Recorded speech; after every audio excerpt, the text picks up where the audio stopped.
Albert Awol, the voice of the jungle, broadcasting on the DVC to all points unknown. If you're within the sound of my voice, you're listening to Welcome Home Podcast on the DVC.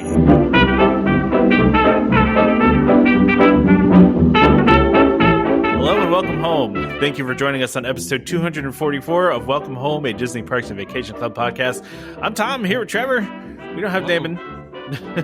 Yep, what? It was a scheduling conflict.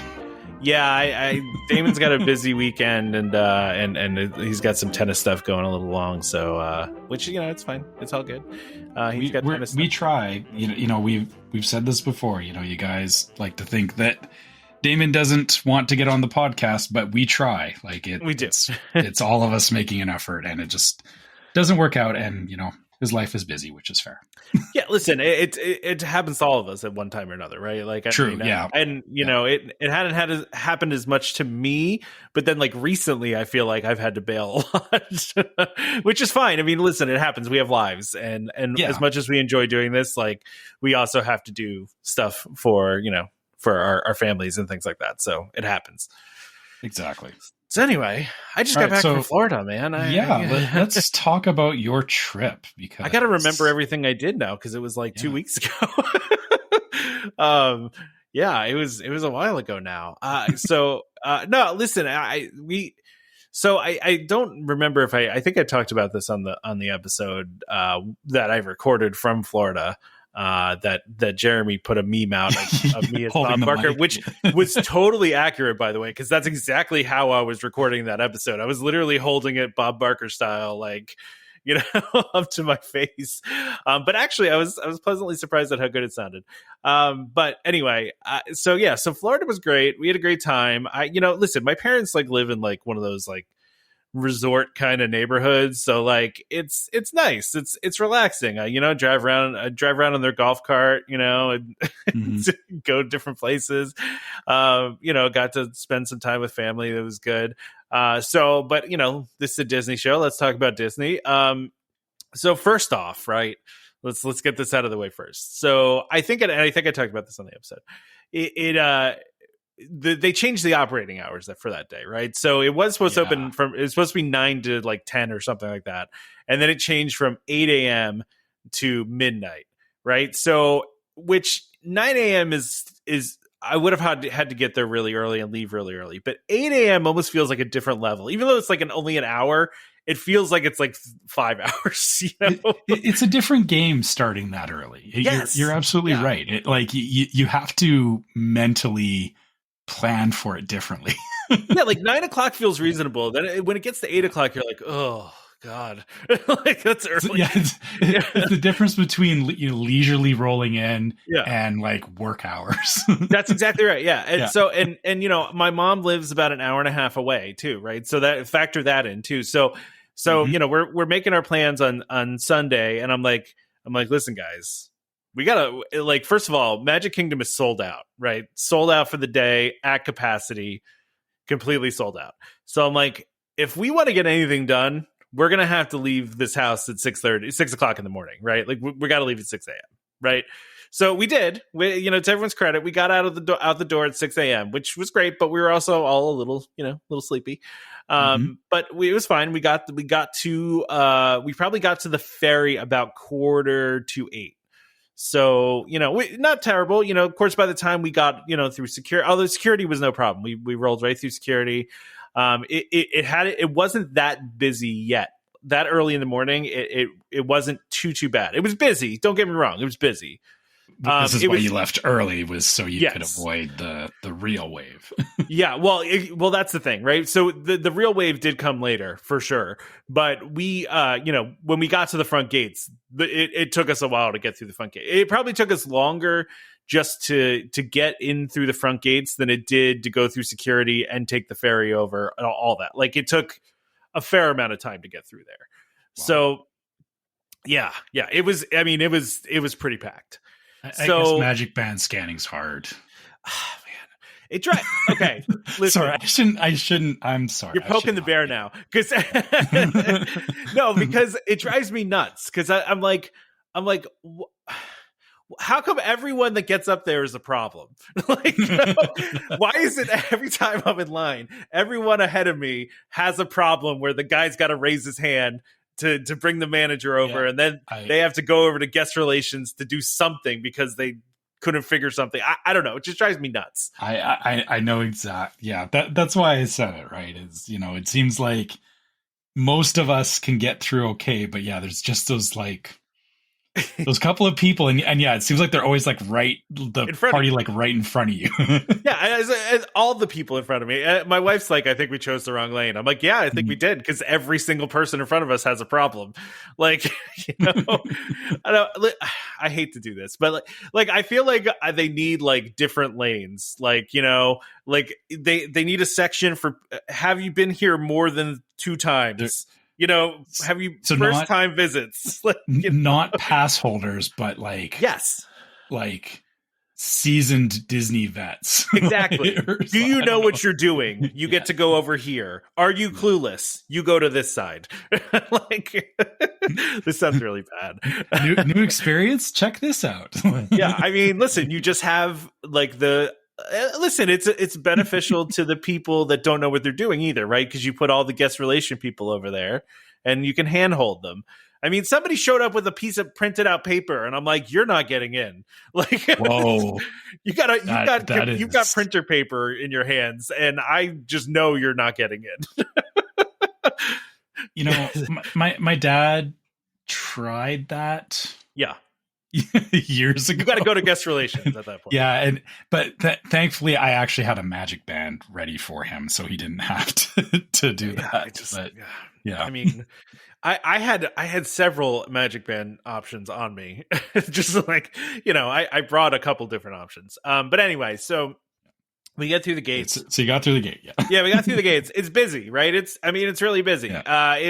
But it's not as bad as I've seen it. Like, I've seen it worse than what I saw that morning, right? Like, it wasn't like where I was shoulder to shoulder with people and I couldn't move, right? Like, it was bad in the morning, but it wasn't that bad yet. I say yet because it gets bad. So, first of all, the second thing is Genie Plus sold out that day too. Right. And Genie Plus was also $35 a head. Right. So it was at a high level, which did you go for it or no? Oh, I had to. There was no way I couldn't. Right. Because it was like literally every ride was over an hour. The Barnstormer was at 55 minutes. Like, I mean, that's. Yeah, that's kind of par for the course with the Barnstormer, because that's true. It's a slow loading ride. It's not right? Big capacity. Right. But yeah. I'm just saying, like, literally there was nothing that wasn't 45 minutes or above that day, right? Okay, yeah. So anyway, so we get in there, and so we get Genie Plus, and listen, yeah, it hurt to pay $35 a head, but I also knew we weren't getting anything done if we didn't do it. So I was like, okay, I'm fine with this, whatever, we'll do it. So the first thing I wanted to do, and I just really wanted to do this, was the Jingle Cruise, right? Because first of all, I knew the Jungle Cruise was going to get to an obscene level at some point during the day, right? Like the wait time was going to get nuts. And, I also know it's something my daughter, is not scared of and will do. And also just, I really like the holiday overlay. Like they do, really cool overlay on Jungle Cruise. And my mom loves Jungle Cruise. And it's Jungle Cruise, so yes. Well, yeah. Listen, I don't feel like I need to justify... It ticks all the boxes. Yeah, I don't need to justify my Jingle Cruise reservation for Genie Plus. So we go and... so first of all, we go straight over to... We walk in, we go straight over to Dumbo. Because at this point, stuff has a short wait, right? So, and my daughter absolutely loves Dumbo, right? Okay.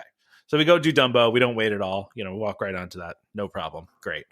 And at that point, by the time we had gotten through the gates and everything, and I talked about this on the last episode, I had snagged a last minute Crystal Palace reservation.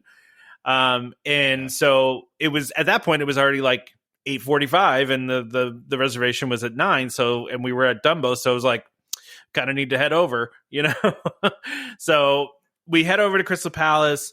We get seated right away. We actually got really lucky because my daughter's favorite character is Eeyore. She has an Eeyore stuffed animal that she carries everywhere with her. She loves Eeyore. Eeyore's her favorite.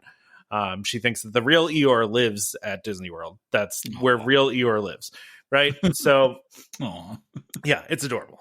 So anyway, we sit down at our table, and Eeyore's literally waiting at our table. Like we got it, in the rotation at the perfect spot where Eeyore was like right there at our table. So like before we even sat down, she's hugging Eeyore, and we're taking. So your daughter's just like, this is for me. She was so basically. And we had also done something we wish we had done last time and we didn't do, which was we went and bought an autograph book. I had totally I failed really badly as a Disney fan and just didn't get an autograph book for my kid. I just totally didn't think about it. And so this time around we were like, we're getting an autograph book because we're getting those autographs from those characters. Right. And, we hope to do some princesses at some point too. And, like whoever else we could get autographs from. So my daughter, got to, she got the autographs and everything. We went to Crystal Palace and it was great. I mean, listen, Crystal Palace is fine. I love a breakfast buffet.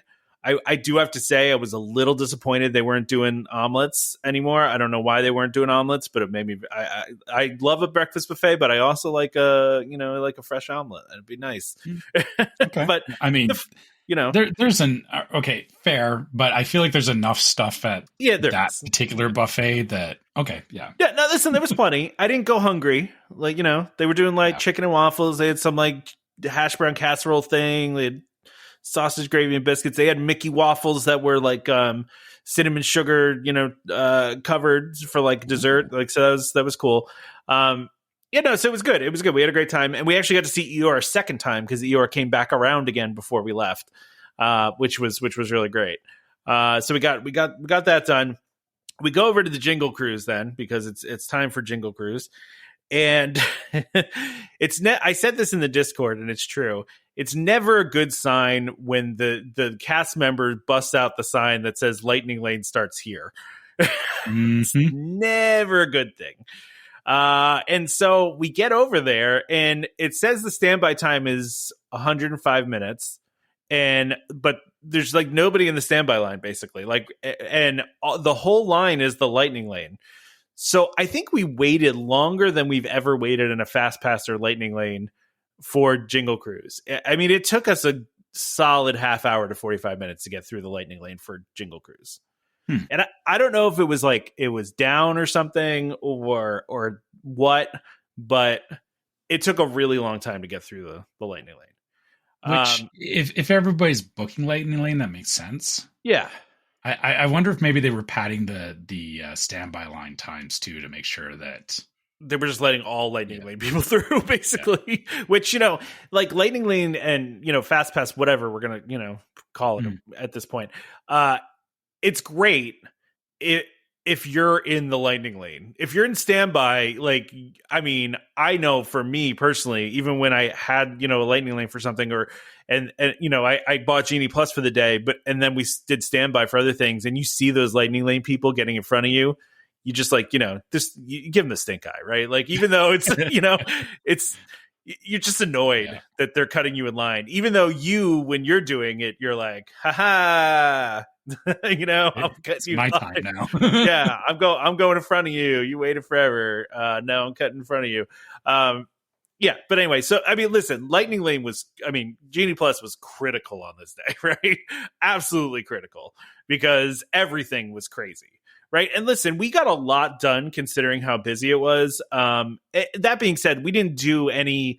It was the day was about my daughter. It wasn't about what I wanted to do or what anybody else wanted to do. It was all about my daughter, right? So we weren't doing the super popular stuff, right? We didn't do Big Thunder. We didn't do Haunted Mansion even. We didn't do, Tron. We didn't do Seven Dwarves, right? It's just not stuff that we were wanting to do just because my daughter, she wasn't going to do any of those things, right? So, except for Haunted Mansion, but Haunted Mansion was just crazy. So I'm surprised Seven Dwarfs wasn't on your list because I feel like that would have been, or is it because it's a roller coaster? I can't even get her on the Barnstormer, my friend. I can't even. Okay, get all right. Yeah, okay, I guess baby steps.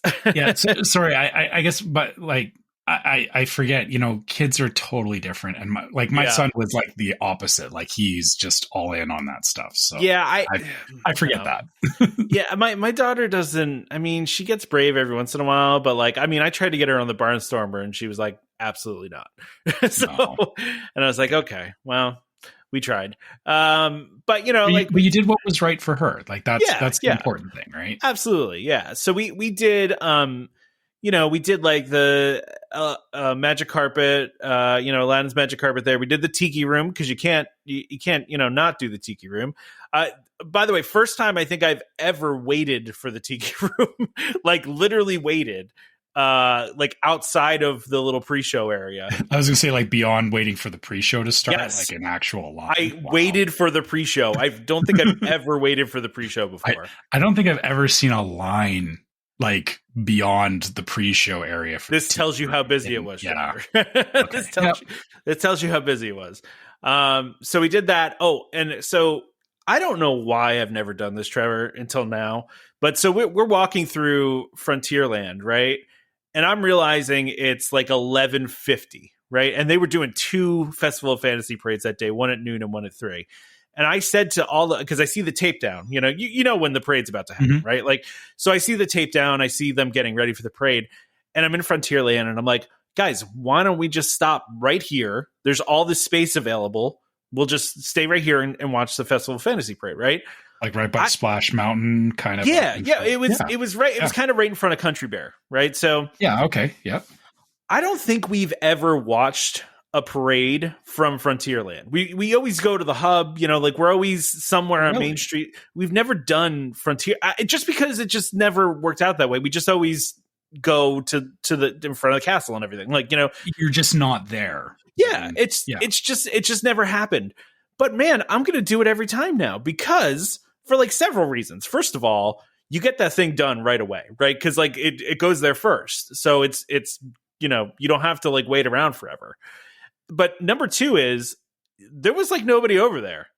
Like we literally got front, I say front row, but you were like right on the tape, like easily like 5 minutes before the parade, like because nobody was over there.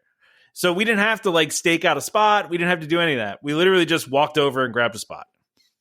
And then the third reason is it's so much more narrow through Frontierland that like the floats are like, you could almost like touch them. They're so close. Mm-hmm. They feel so much closer than they do when you're in the hub. So man, I don't know why I never did this before, but I feel like Frontierland's our new place to watch parades from because it was just great. It was a great location.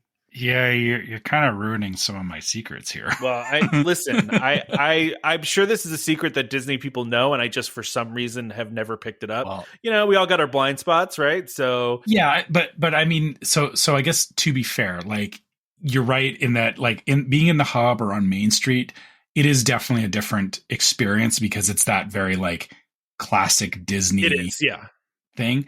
Frontierland, you're right. It's different because it is Frontierland, and you're not used to like, Frontierland and parades aren't usually, going hand in hand. And yeah, that it's a smaller space. So, but yeah, it's weird because it feels like, if it was actually packed there, you wouldn't want to be in that space. But I noticed that too, like especially like I say, closer to like where Splash Mountain is, because that's right where the parade starts pretty much. It's right where it starts. Yeah. There's usually not a ton of people over there. And you can awesome.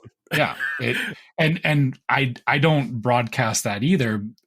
I mean, obviously as we're talking about everything for everybody. Yeah.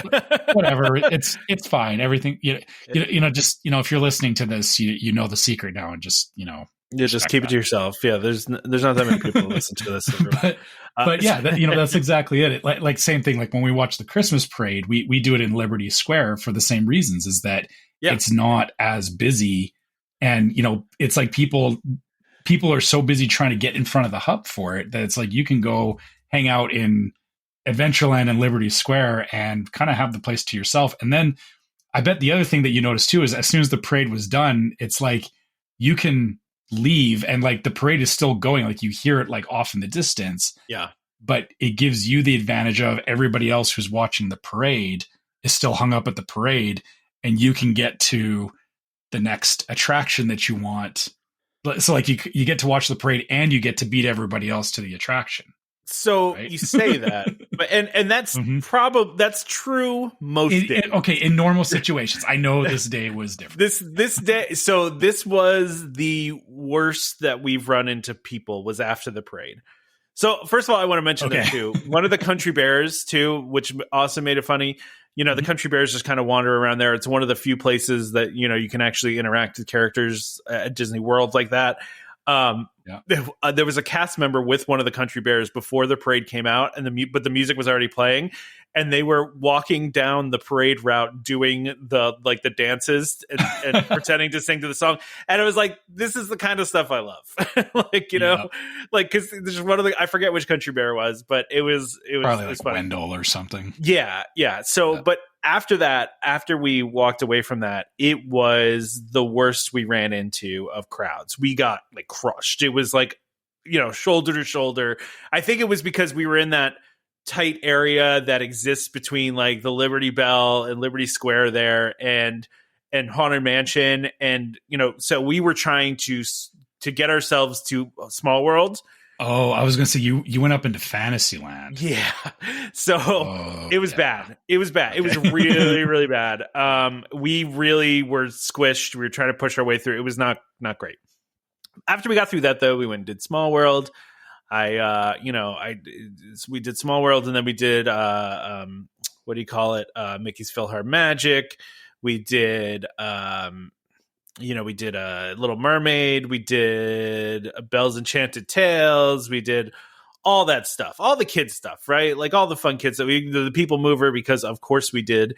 We can't. There's no trip complete without a People Mover trip.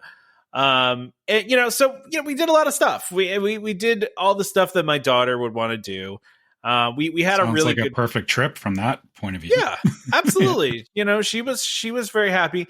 So what we did at the end of the day, though, we decided right around 5 o'clock or so, we decided to get out of there. Because we'd been there since 8, and like I said, we got a lot done, and it was crowded. So we wanted to kind of get out of there. So my wife had the great idea, and this was a great idea.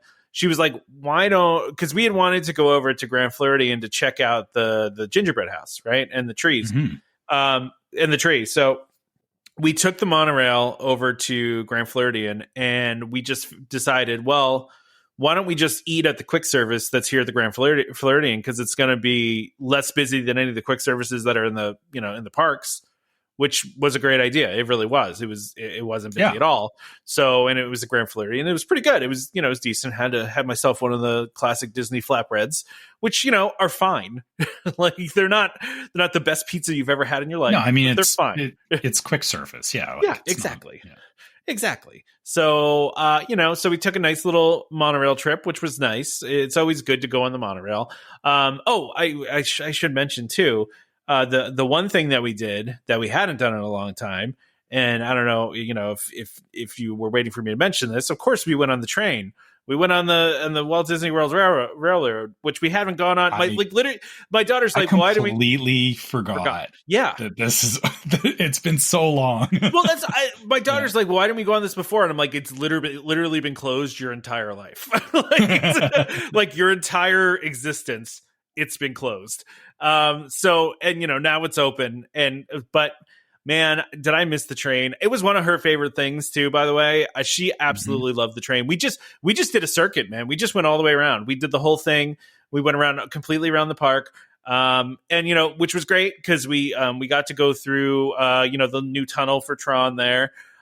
Which is nothing special. I was kind of hoping that they were going to have some cool special effects, like the special effect when you first the train first leaves the station on Space Mountain, where it makes it feel like you're it's like that warp kind of thing. Yeah.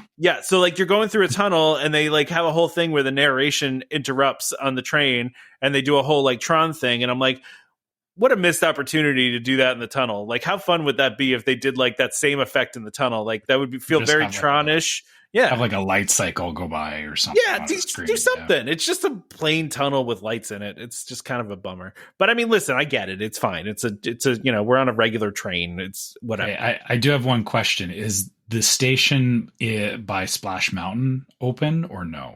It is. And so that's the other thing is I got to see into the construction, right? Which was cool, actually, because, you can see the queue line. Right. And all that's behind all that's behind walls and stuff right now. But you can see it.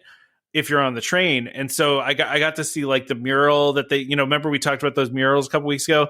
You can't miss those murals. They're huge and they look amazing.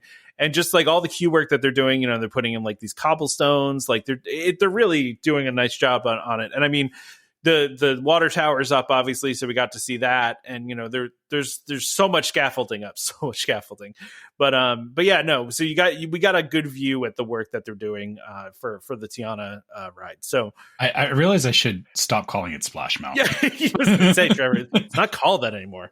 But it's in my head. I don't know how Yeah, it's going to be weird when it opens. I was trying so hard to, like, when you pass by the windows I was trying so hard to like peek, like, because they had them covered, obviously, but like I was trying like really hard to like peek in there because you could kind of see in the cracks a little bit, so, but not a lot. But I would have loved to actually like gotten a peek into it. But excuse me. So so no, listen, the gingerbread house was awesome. I was really wanting to buy some stuff at the gingerbread house. Unfortunately, there was a pretty long line and we were kind of tired. So we went and got our food and then we got out of there. I think the fireworks were 8:00 that night. We got out of there we hopped back on the monorail. We took it to the TTC and probably got out right around like 7:30 or so, which, was great because we missed the fireworks crowd. Although I was arguing with my family because I really wanted to stay for the fireworks, right? Like I wanted to try to make it for the fireworks. And I think we could have done it, but it probably would have been a nightmare leaving. I probably wouldn't have gotten back to my mom's house until like 11:00 at night, it would have been, but then again, the park was open until midnight. So like you would have had a crowd that was leaving after the fireworks, but a lot of people probably would have stuck around too. You could have watched from the Poly. And by the time, if you left, I saw it from the highway. Not quite I saw the it same. from the Florida Turnpike. Yeah.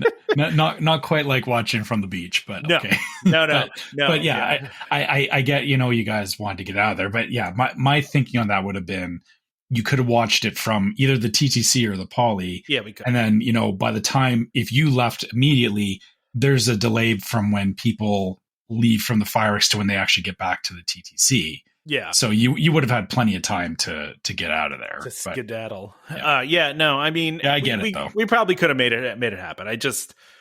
We were all kind of tired. It was hot. So that was the other thing. It was hot. It was like 83 or 84 degrees out. So, I mean, it was, we were hot. We were sweating. It was not, listen, it's Florida in the summer time. In the winter time, sometimes it gets really warm. Like later in the week, it was cold, but like early in the week, when we were at Magic Kingdom, it was hot. It was low 80s, and we, so we were a little wiped. Honestly, we were just tired. So no, but listen, we had a great time. We had a great 1-day trip. It was a lot of fun. We wandered around the Emporium a little bit, bought some stuff.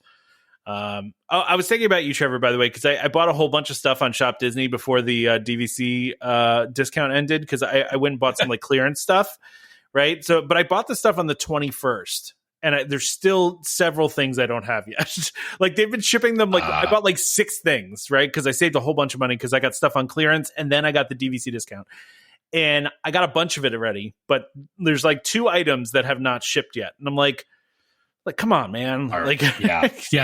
Their shipping is they got to do some work on Shop Disney. Like I said on the last episode, it seems like they've really not maintained the quality around Shop Disney. To be fair though, right? Like I'm having this problem with all the things I bought the past week. That's true. I've been doing the same thing. We've been, doing a lot of online shopping, and I think I have 1 or 2 things that haven't arrived yet, which is concerning because, it's like start of December, which I get your point there is it's like, now you're kind of wondering, will I even get these things before Christmas? Well, listen, these were things for us. These weren't even Christmas presents. These were just Christmas decorations. But just because shipping gets so out of control, even if you ordered non-Christmas gift stuff, it sometimes just doesn't arrive till January because things are so backed up. No, it's true. But I'm in a situation. I just bought a new phone and it came on Thursday, and I I bought a phone case from Amazon on like Saturday, and it's still not here yet. And it's like even Amazon is backed up. Like, yeah, I know. Trust me, I'm doing that thing where I'm just like, all these new phones are so slippery. It's like I'm just like I don't want to drop this thing. I always.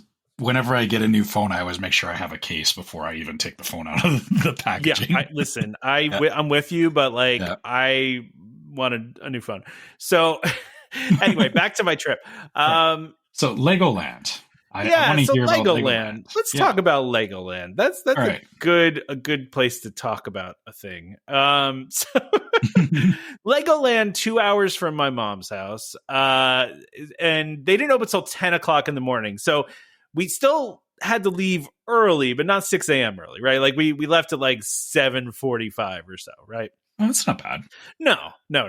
I listen, Legoland was, and I don't know what the typical crowds at Legoland are, so it's hard for me to judge. But I mean, it was busy. There were a fair amount of people there, but it wasn't, it's not Disney busy, right? It's not, the like busy meaning like the popular rides had like a half hour wait. Right, like so, it's not that shoulder to shoulder you found up in Fantasyland kind of 100%. No, so I will say this: Legoland was really fun. My daughter had a lot of fun there for sure. Because so many of the things there are just very kid centric. Like there were a couple rides that she even did by herself. Oh wow! Yeah, I mean, like there was like this like jousting ride that like parents you bring them up and you drop them off basically, and then they go do this jousting ride, and then I just pick her up at the exit. Like it was kind of cool. She was actually kind of pumped to do something by herself. She's I don't know if she was just getting tired of us, but we did a couple things. Like there was like a shooting ride. There were a couple shooting rides, right? So like there was one shooting ride that was like kind of like Indiana Jonesy.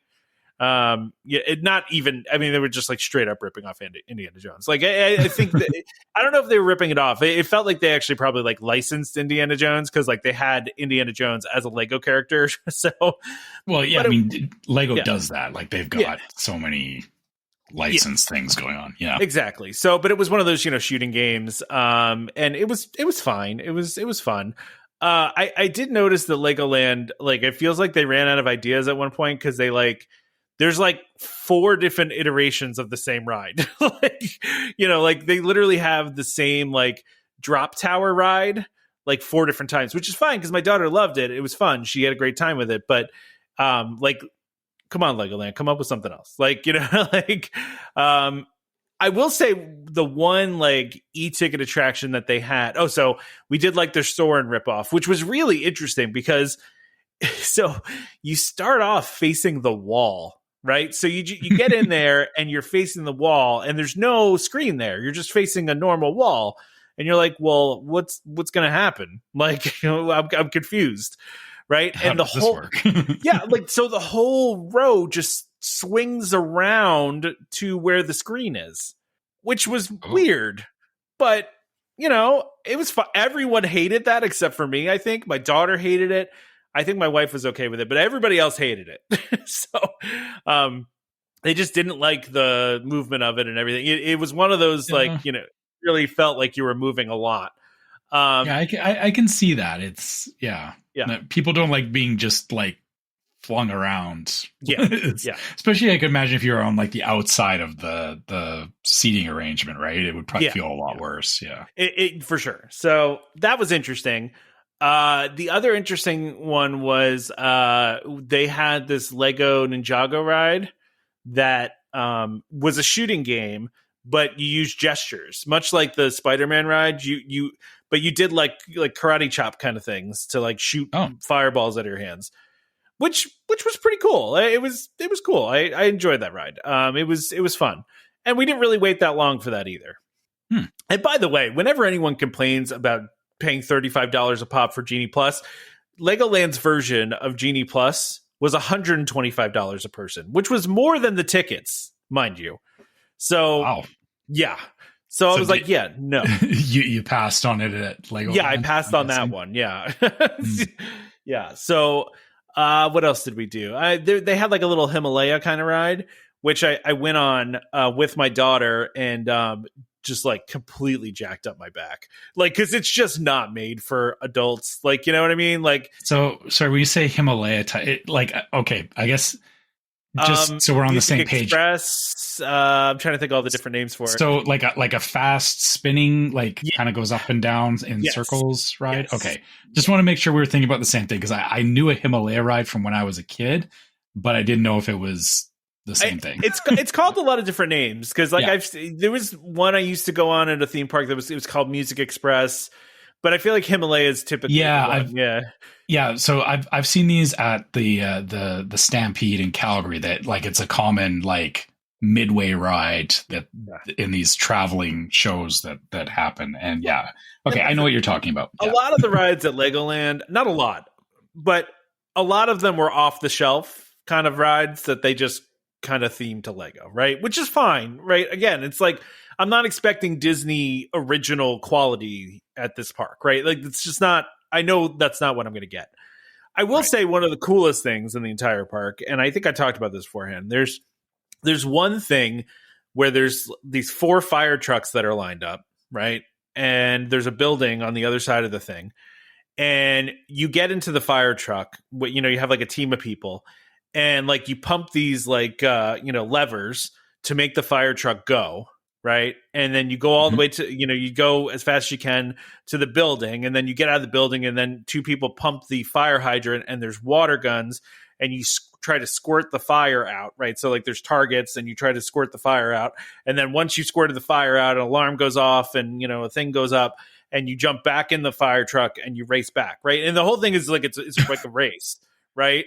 So we were like determined to win this race, like absolutely determined to win this race. Got to show those other 12-year-olds that you mean business. No. It was all adults that were doing the pumping of the like. So there was adults just eyeing each other up. You're just like, I'm gonna beat that guy. Like, and then you made eye contact. You know what I mean? Like you're like this guy's going down. You're my enemy. yeah. It was the kids didn't care about the competition part. The adults though, they were all about it. Maybe there's a reason why they don't let adults only into Legoland. yeah, maybe.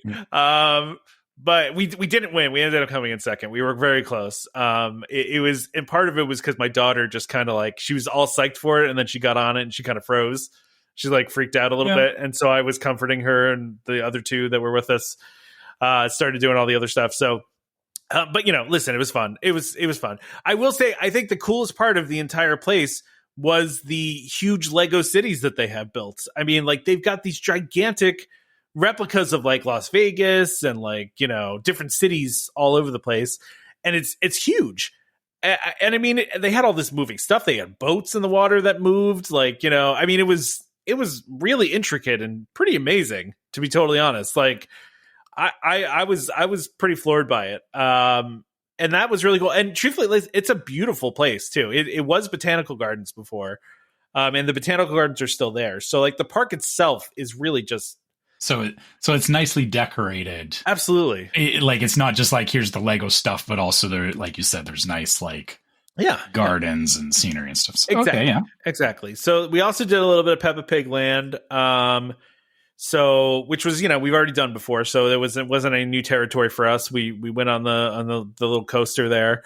Although we did, have, I'm not going to say, so we're about to get on, right? We're literally the next ones to get online, and it's drizzling. It was drizzling all day.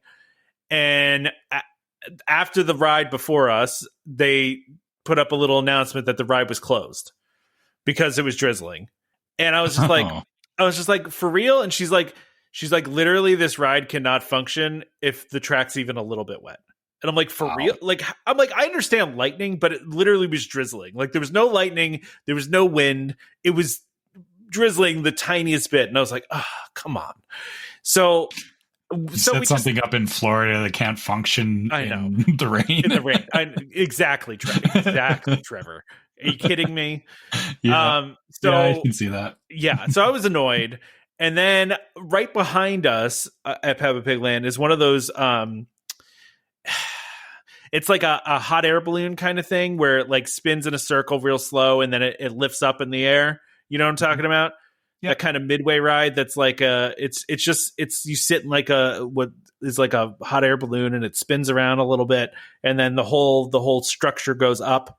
So we're standing there in line, and that ride gets stuck at the top. So now we're watching this drama. Oh no! Like, let's watch this. Like, let's watch this unfold. Actually, though, it wasn't even broke. Apparently, some guest was, doing something they shouldn't have done and tripped a safety sensor, whatever. So that ended up working again. But listen, we had a good time at Peppa Pig too. So, but we were done basically by, I don't know. Well, Peppa Pig Land closed at 5:00, so we were out of there at 5:00. So, which was great actually, because we got home at a decent time. It was really nice. But yeah, no, listen, we had a good time at Legoland. It was fun. It was a lot of cool stuff there. It is, well decorated, and it's well themed. It's got a lot of cool stuff there. So yeah, we had a lot of fun at Legoland. I would definitely go back to Legoland. I would like to do more there. Maybe when it's less busy, because it was pretty busy. And I was also kind of annoyed too. And I understand that this is not probably their fault, and they have a hard time probably getting people, but there were certain rides where they had like two sides to the ride. You know how like Dumbo has two different sides, and like there was be like a 45-minute wait for the ride, and they only have one side open. It's like, that annoys me. Like, have both sides open. It's busy. Yeah, I mean, especially considering if they know it's like a very busy week, you would think they would make sure. But I guess. We say, you'd think they would make sure it's staffed, but we maybe don't know they just the situation. Yeah, like I don't know. Yeah, it's fair. I like it. It's fair that you want it open, but they can't always accommodate. I will say everybody was very nice there. Like I said, everything was nice. We had a really good time. Everything was well themed. There's more stuff we wanted to do, but we didn't because it was a little bit too busy, and we just didn't end up doing. But we had a good time. Like I said, if my daughter was more into Lego, I think she would have enjoyed it even more. But she did have a good time. She just, like, her mind was set on Peppa Pig Land though too. Like, as soon as she found out we were going to Peppa Pig, she's like, "Oh, I want to go to Peppa Pig." So like it was that. But overall, listen, successful trip. And it's good that she is still at this age where, like you said, you want to go back and experience it again. Like, you have time to do so, right? Exactly. Whereas, exactly. Like, I think we didn't start going to Florida until my son was a bit older, and so like I think we had two trips. I think that we could have gone to Legoland, but like he was never like that was just never on our radar because he's not into Lego or anything like not big into any of that. So. I was into Connects as a kid, though, instead of Lego. That was the thing for us too, was Connects. But I guess the thing is you want do these things while your kids are at the age to do them, especially because these parks have a limit on you can't just show up there as an adult and do it yourself, right? Exactly. So that was my trip. I'm glad it worked out. Like it sounds like, considering the week and everything, it could have gone a lot worse for you. Right? No, absolutely. We went in to the Disney day knowing it was going to be crazy, right? Like, and so I think having that expectation, we felt a little bit better about it. But it was fine. We had a good time. Like, people have heard me say this before, right? Like, this is not a new opinion of mine. You make your own fun, right? Like, you make your own vacation, good or bad, right? Absolutely, like you can roll with the punches and, take things as, it is how it is. Right. Or you can get mad about it and ruin your vacation. Right. So like, was it not great walking through seas of people? Yeah, it wasn't super fun, but we still had a good time. Like, we still had fun, and that's what matters at the end of the day. So anyway, we should probably do our ad, because I do want to keep this episode at a reasonable length today. But I knew this was going to go a little bit long. I knew it was because you had a lot to talk about, and we also missed a week. So we did miss a week. Yeah. So All right, so the sponsor of this episode is DVC Rental Store. The DVC Rental Store, a World of DVC company, offers magical vacations at incredible value. Save up to 60% off retail rates at premium Disney resorts. DVC Rental Store now includes deposits as low as 25% at the time of booking and a built-in cancellation policy for every reservation. And as always, DVC Rental Store pays out the most to members looking to rent their points. Want to learn more? Go to dvcrentalstore.com/welcome home or call 1-855-DVC-RENT. That's 1-855-382-7368. And when you speak to them, be sure to let them know that Welcome Home sent you. You can also select us in the drop-down, too. So make sure you do that. All right, Trevor. So let's go. First of all, I am very mad that I did not know that there was a holiday DVC Magic Band floating around while I was there. I would have stopped to get one of these.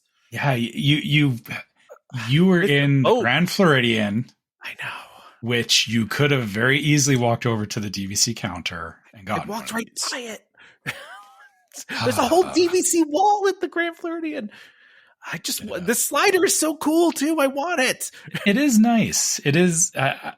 I've kind of relinquished myself to the fact that I always miss this stuff, and I'm just like, whatever. But see, I could have had it, Trevor. I know. I know that's the frustrating part, right? Is when if it's there and you didn't know, I feel like that's even worse than like knowing about it and being like, well, I can't get it. So I feel for you. Well, because even this article came out the 21st of November. I was there the 20th. It came out a day after. I just missed it. What are you going to do, though? It is what it is. But also, too, they're doing, after not having incentives for a little while, they are putting out new incentives for Riviera add-ons specifically.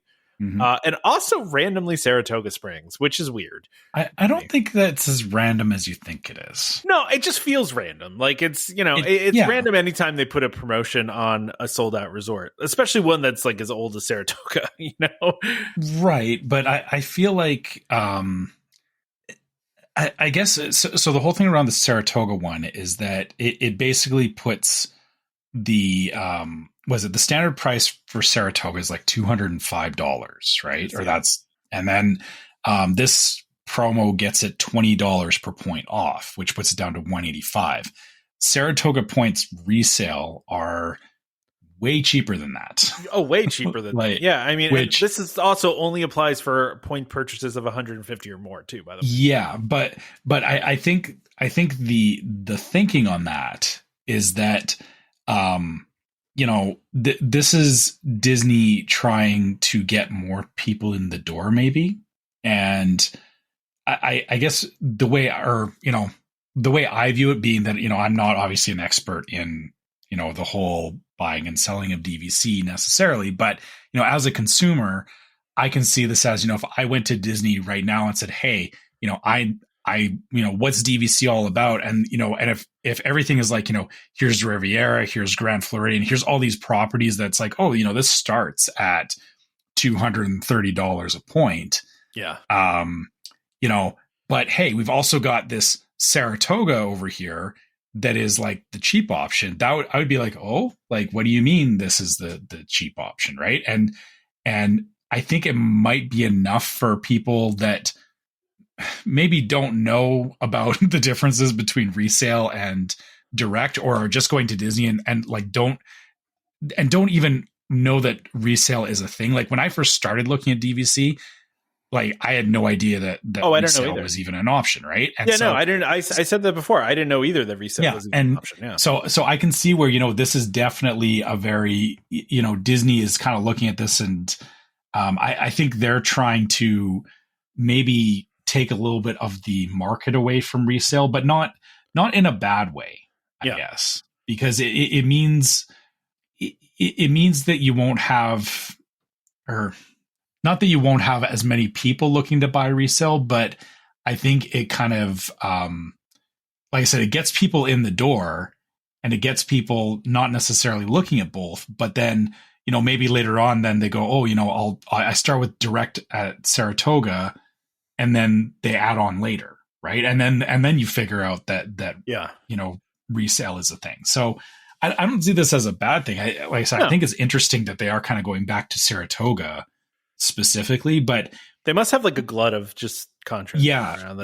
Because Saratoga is one of the bigger properties too, right? It feels like it's probably one of these things where they're like, hey, you know, we can offload some of these, but also use it as a means to, you know, get people in the door that wouldn't have necessarily considered it before, because it's a weird kind of middle ground. Like, you know, people who really want to save money, you know, they're definitely looking at resale, but there's like that, you know, I want to buy in, but I don't want to spend, you know, for Riviera type points. But, you know, this is maybe hitting that threshold where they could, you know, there's more people that can get into it, right? Yeah. And the interesting thing too about the Riviera one is usually they do these tiered promotions. This one, they're doing a fixed incentive at $1,000 a contract. So it doesn't increase when you buy more points. It's just if you buy 150 points or more, you get $1,000 per contract off. But there is another tiered promo that this stacks on top of, though, isn't it? Well, the magical beginnings thing where you sell back your first year points. Yeah. Right. Yeah. Okay. So that's where I guess where it could be potentially more valuable. Yeah, because you're getting down to. I mean, you can get it all the way down to 193 per point with the $1,000, and then if you do the first year buyback, you can get all the way down to 173 a point. Which I don't know what resale's going for Riviera, but you know, 173 points not terrible, I would say. Yeah, it's not. But then again, the thing about that is, you know, here, buy this thing, but you can't use it for a year. Yeah, I mean, right? you really have to be like in a good. Yeah, I mean, it has to work out for you, you know. Yeah, exactly. Like I feel like I feel like this is Disney kind of exploring a lot of different demographics, maybe. Sure. Like, you know, people in different positions. Because the thing is, you know, we all look at DVC from like, you know, well, I would, you know, personally, I would buy this. You know, I wouldn't look at, you know, these promos or, you know, look over here. You know, we all have our own opinions on it, but I think Disney is kind of, maybe they're testing the waters on what is the, you know, maybe a new, I don't know, it's not a middle ground, but, you know, like I said, just like a new demographic for, you know, people that they can get into DVC that maybe they hadn't considered before. And so resale, by the way, for as of October for Riviera is at like around 128. So it's not. I mean, it's still a pretty decent sized difference, but resale has such hard restrictions that you won't get it. Well, that's exactly you won't get the price up there like you do with other resorts. Exactly. By the way, too, I know that they came out with point charts for next year, but like do people really want to hear us talk about point charts? And B, they stayed largely the same. I was going to say, I had to look at the ones for the Polynesian, and they were identical. I was like, well, nothing changed. Okay. Yeah. It's nothing really to talk. I don't want anybody to be like, oh, I can't believe they didn't talk about the point charts. It's like, okay, well, listen, they're pretty much the same. So what do you want us to talk about? Yeah. I mean, unless if there's something really like out of whack, you know, talk about it in the Facebook group. That's fine. You know, let's talk about it. That's why we have groups. Yeah. All right. Exactly. Or on the Discord. Yeah. Let's talk more about other stuff now. Okay. So we've got the Walt statue is finally going to be making its debut now at over at EPCOT. Which I think it looks great, by the way. I actually think, you know, sometimes these things don't always turn out great, but I think the statue looks awesome. Yeah. This has quickly become one of my wife's favorite things. Oh, really? Yeah. She loves the partner statue, and she loves just like these kinds of things, like the way that they portray Walt, like, you know, just sitting on a bench here is. She's like, oh, I love that. I want to go get a picture with that. And so I'm like, okay, I guess we're going there in February. Oh no. I mean, like, listen, this is going to be, I mean, I'm just waiting. Totally. So this debuts December 5th. I'm waiting for my Facebook feed to be flooded with pictures of their arm around Walt. Like, the line is going to be absurd just for this. Right? Initially, yes. Yeah, initially, yeah. But then it'll slow down to, you know, to not be as bad. But I mean, like, this is going to be a picture point for a lot of people. Now, it's funny because I saw one of the blogs, and I'm not going to say which one because I'm not going to take anybody down, saying that they botched this really badly by putting a concrete wall behind it. So So, you look, sorry, but how? What? Listen, I agree with you. I read that and I was like, really? Like, because the original, if you go back and look at the original concept art, right? He's kind of like sitting up on like almost like a stepped thing, and like you can, like, Spaceship Earth is like fully visible in the background, and now with this, there's this big concrete bench that he's sitting on, and Spaceship Earth is kind of obscured a little bit. But I mean, really, like, it's okay, fine. If you want to really get that, like, into it, I guess the thing that I'm thinking about with this is that you don't want to have it just wide open, because if it's a photo op, one, you're going to just have random people like, oh yeah. Like it doesn't make sense to just have it like the original pictures, like, oh, it's a big open space. You can't do that in Epcot. No, you can't at all. Absolutely not. So this is, I feel, the best compromise where, they have that raised bench. They have it, as an established space, and they can control it, which means you don't get, you're trying, people are trying to get a picture with this particular statue of Walt. You don't want to have, people behind you being goofy or doing whatever that, ruins your picture for you. Right. Like, it's 100%. Yeah. I think it's perfectly fine. And the other thing about this too is that, this previews December 5th. Yep. Which, that's when Walcott goes away too, isn't it?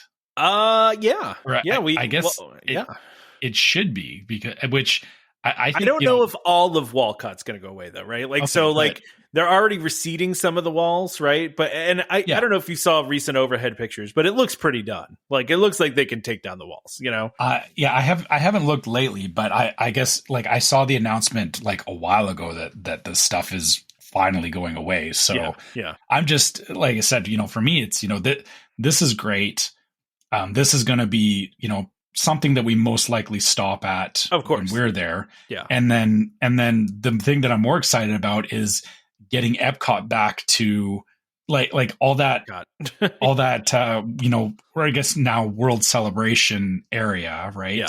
Yeah. Being able to just explore that again, right? Like, that's just going to be so nice. Yeah, it's like getting back to normal finally, and that's like, it hasn't been normal for so long. And I have to say, part of what I love about this, by the way, and this is maybe just the sappy sentimental part of this, but I love that he's like looking out over the rest of the park. You know what I mean? Because like Epcot was his baby, like that was the thing that Walt really wanted to do. And, after he died, like, the project was like stalled pretty hard because it was supposed to be a real city, right? I mean, but that never ended up happening, obviously. But I mean, the whole reason he even did a park in Florida was to do Epcot, right? Like, that's the why he did it.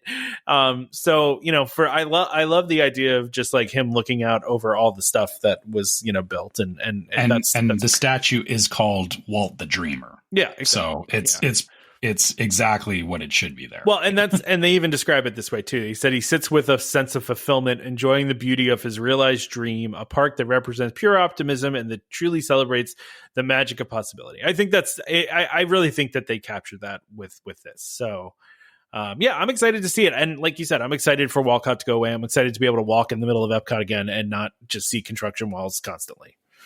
Trying to get from like Creations Shop over to the land, not having it. Now you can walk. Not having it be a trek, right? Yeah, exactly. Yeah, exactly. Yeah.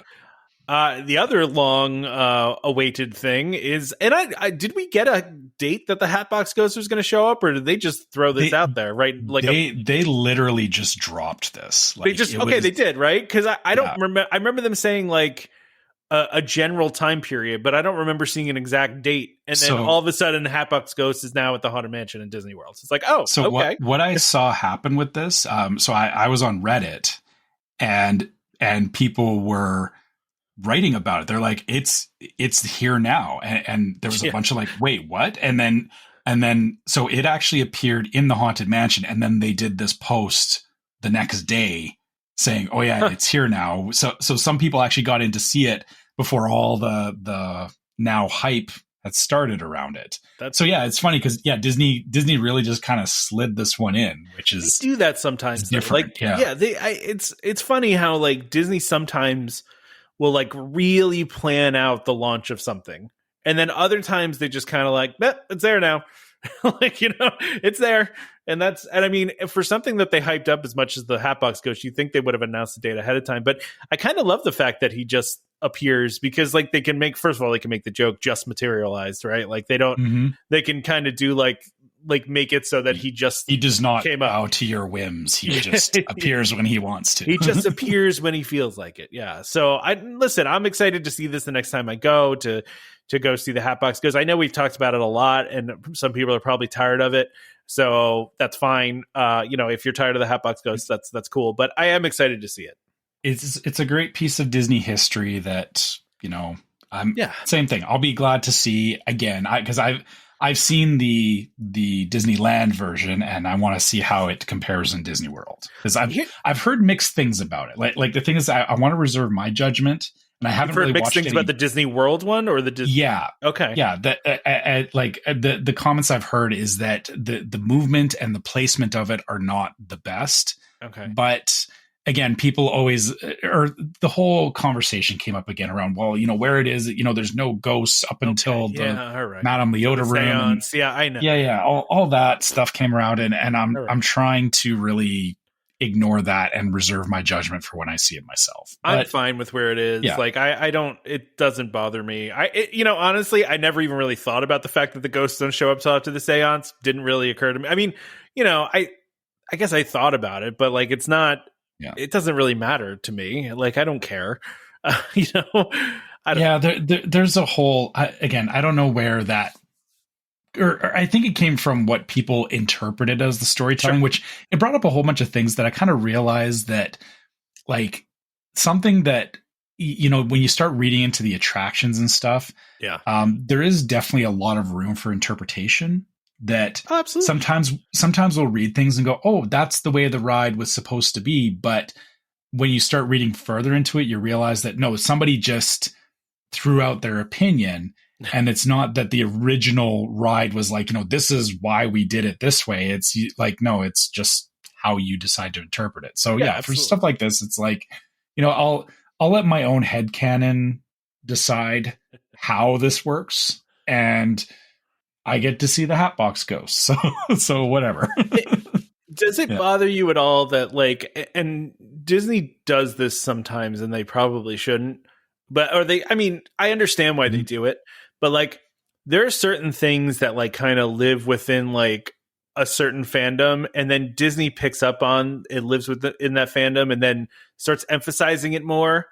And then it becomes like commonplace, and it's almost less cool. You know what I mean? I don't know if you know what I mean by this, but like so things that start off as like almost like cult favorites, and then it gets folded into Disney canon. Yeah, exactly. Yeah. Like I'm trying to think of some other example, like maybe like Red from like Pirates of the Caribbean, like they like made Red a thing, like, or the Adventurers Club, I feel is kind of one of those things where like, it started off very, very obscure, and it's getting more concrete as time goes on, but it's a result of people expressing interest and fandom around it, which I guess my thought on that is I don't think it's a bad thing that Disney does go in on that, because it shows that they're actually acknowledging and listening to the people that are passionate and interested in what they're doing. The only thing that I would be careful about with that is, like you said, when they lean in a little too hard, or when they think they know what people are after and they miss the mark. That's hard. Like it's always frustrating when it's like like you said, I know I can't think of any specific instances, but I know there's been times where it's like you're excited about something and then Disney does like something like, Pirates of the Caribbean, and then they do something and you're like, that's not what I was thinking, or it doesn't hit the way that it should. But I guess the thing about the Hatbox Ghost is like watching like behind the attraction. Oh, behind the attraction, yeah. So there was the whole episode on Haunted Mansion, and they actually had the Imagineer who did the Hatbox did the new Hatbox Ghost, not the new one, and you can see where like that's kind of the whole point of Imagineering, is that they took something that it lived in like urban legend and all that kind of stuff, and someone was passionate enough around it that they brought it forward into the next generation of Disney. I don't think that's bad, and I think they have to keep doing that. And I think the only thing that we have to do is remember that they're going to miss the mark from time to time. I just wonder if some people feel like it gets cheapened, right? Like if I was into this thing, and it's like the people that are like really into a band before they get big, and then the band gets big. And it's like, oh man, like I'm just thinking of a couple. I was there in '86, man. Yeah, exactly. Like, oh man, I saw them before they were big. Like, listen, I've got a couple of those stories. Don't get me wrong. I think we all do, but like. I wonder if people, I don't feel attached enough to anything like that where it bothers me, right? Like, but like I'm even thinking like the purple wall, right? Like the purple wall wasn't really that much of a thing, and then it became a thing, and then Disney embraced it, and then it's almost like like when you're a kid and your parents like something that you like, and you're like, oh God, now I don't like it. Like, like it almost feels like that's what happened with the purple wall. It was all about the purple wall, and then Disney started making T-shirts with the purple wall, and then no one cares about the purple wall anymore. Because it became trendy, it stopped being cool. And I mean, even like the Villains Park thing, right? Like, which was, by the way, never a thing. Like, it was just this internet lore thing that Disney was going to build a Villains Park, right? Mm-hmm. And then Disney was like, all right, well, let's just do it then. Like, what I mean? Like, let's. And then. Yeah, and the problem with that is it does become a monkey's paw wish, right? It does, exactly. Where it's like, we want this thing. Okay, here you go. Whoa, that's not what I meant. That's not what I was thinking. So, but I do wonder that though. I've always wondered that. So, I guess I don't see it as, or I guess maybe my thing too, kind of like you, is that I don't. I understand it's not mine. I guess for as much as I get passionate about things, it's like.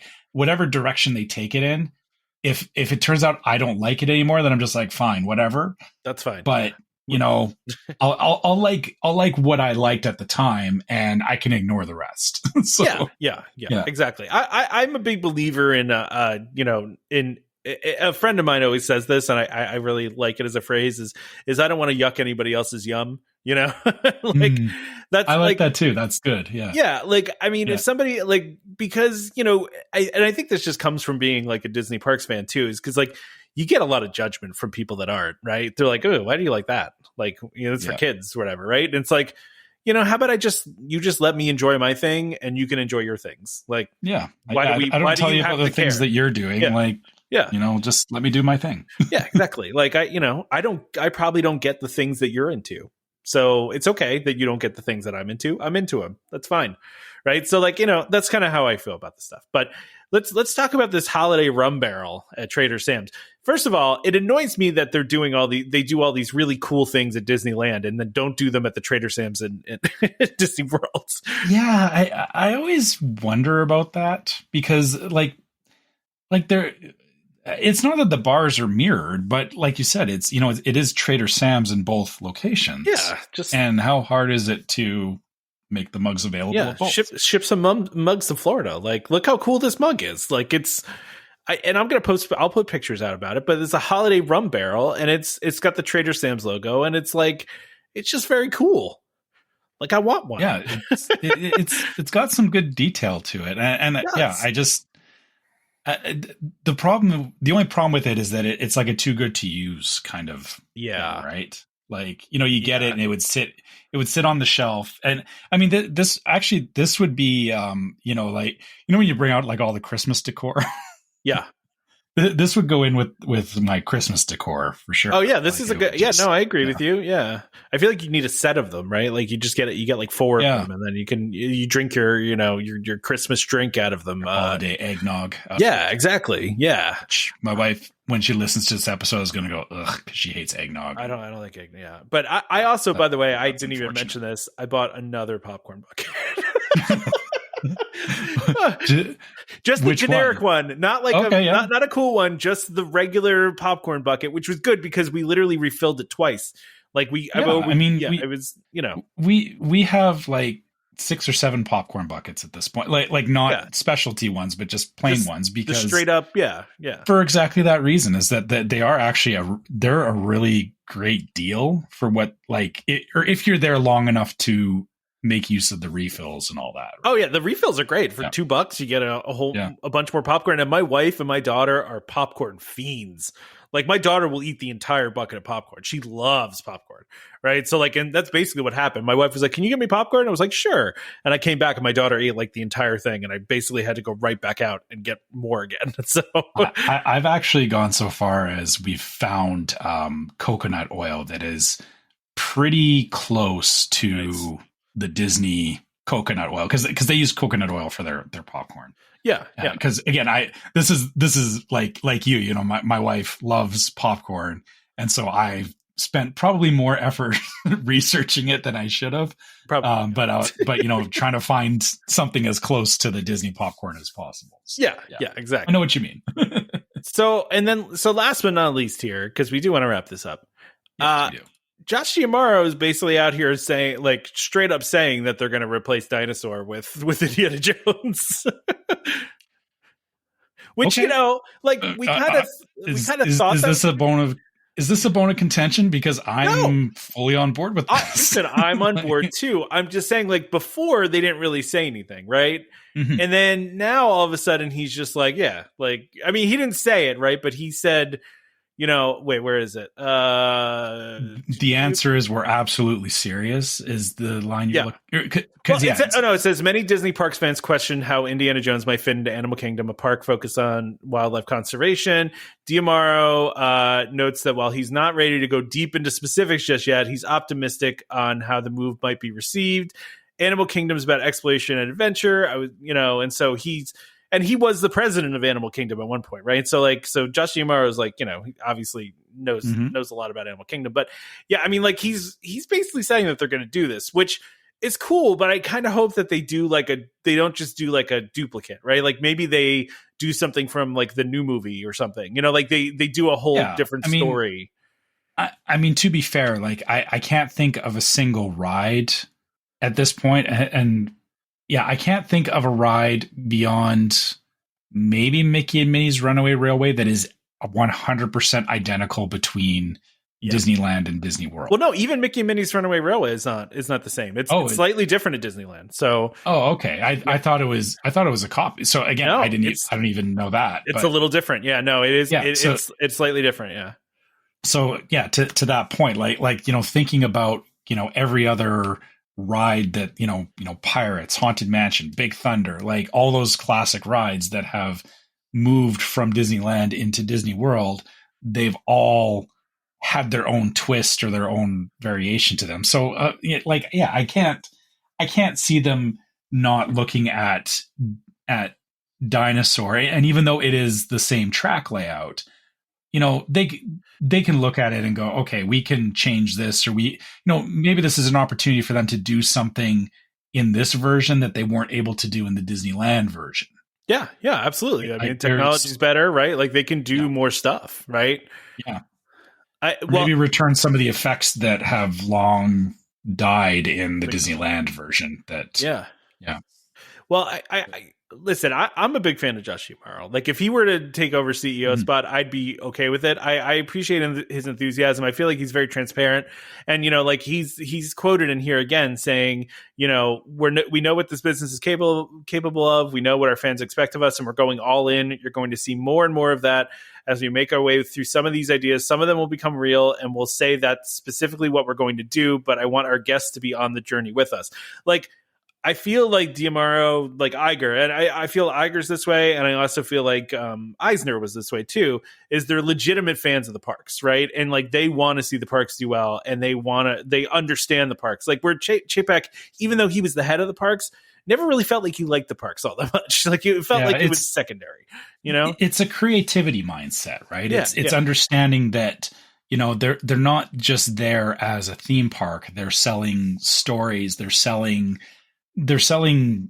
emotions, and like more than just like here's a ride. Like it's not exactly. Like you said, you know, like Legoland is very like off the shelf. Like, exactly. They could do that, but you know, somebody like Josh D'Amaro knows that they want to do more than just give you an off the shelf ride, which that doesn't mean necessarily either the most thrilling ride. Like it's to me, I feel like he understands the fact that, you know, rides all have stories around them in Disney, and that's something that should be continued. This sounds like exactly that. Am I going to get yelled at for the way I'm saying his name? I forget the correct way. Is it Diamaro or Diamaro? That was D'Amaro. Yeah. Whatever. Someone's going to post in the Facebook group about it. Okay, fine. I'd see it as Diamaro. Now I don't even know how to say it. I feel like it could go either way. Yeah, well, I mean, you know, it's fine. Everything's fine. All right. So I mean, I think that's all I got this week. I don't know if you have anything else you want to bring up, but I think we can wrap this bad boy up. Actually, one quick thing. Just okay. I don't know if you saw. I meant to mention this to you earlier. Is that the Zootopia ride in Shanghai Disney? Did you? I have not watched any videos of it yet. No. Oh, okay. So I did actually see a video of it earlier this week, and it looks very similar to Mickey and Minnie's. Like it's trackless, you know, and like that 3D kind of trackless with the 3D and stuff. I didn't realize how much I actually wanted a Zootopia ride, because when I watched it, I was like, hey, this is actually fun. Like I forgot cool. how much movement there is in the movie Zootopia, and like they did go between some of the different areas, which I thought was kind of cool. And I hope it's something that we actually see come stateside at some point. Yeah, maybe this is something for Animal Kingdom, tying back to what we were just talking about. Exactly. And people can hate on me all they want. I don't care. I like Zootopia. I think it's a good IP. I think it's a good original IP that, you know, Disney. I feel like it needs to bake a little bit longer, and it'll come back around. That's my feeling about it. Yeah, listen, I really like Zootopia. My daughter likes Zootopia. And I mean, one of the things I really love about Zootopia is just the world building they did, right? In that movie is there's all these worlds that they can go to. There's so many like different places they could go to. And that is very interesting to me. Like, you know, you could do whole series and just in the Tundra Land, or, you know, like there's whole things you can do, because there's so many different cool characters, places. Right? Yeah, like and characters. It's not like you said. I think that's the thing that I like about it, is that it, like, you know, the main story around Judy and why did I just blank on the fox's name? Well, now I am too. Judy and oh my god, the fox guy. Why is Jason Flynn Rider coming to my head? I don't know why I'm thinking. Oh my gosh. Nick. Oh, thank you, Nick Wilde. Oh my goodness. How did I miss that? My brain broke as well. So we're both there. We're just at the end of the podcast, where this is when we exactly but you know, outside of Judy and Nick, it like you said, there is a whole other world in there that I feel it's an untapped gold mine for Disney. That, you know, get away from Marvel, get away from Star Wars for a little bit. Let that cool down. You know, do some Zootopia stuff. I think it could be fun. Yeah, sure. Yeah. Let's end it on that thought. Let's end it on that note, and you know, wrap it up. And by the way, I think Damon posted this, and you know, we got our little Spotify wrapped thing. Yeah.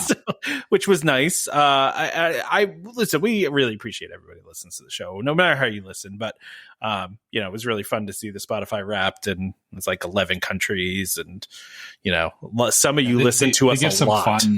some fun little stats, right? Yeah. Some of you listen to us a lot, which is, we appreciate. So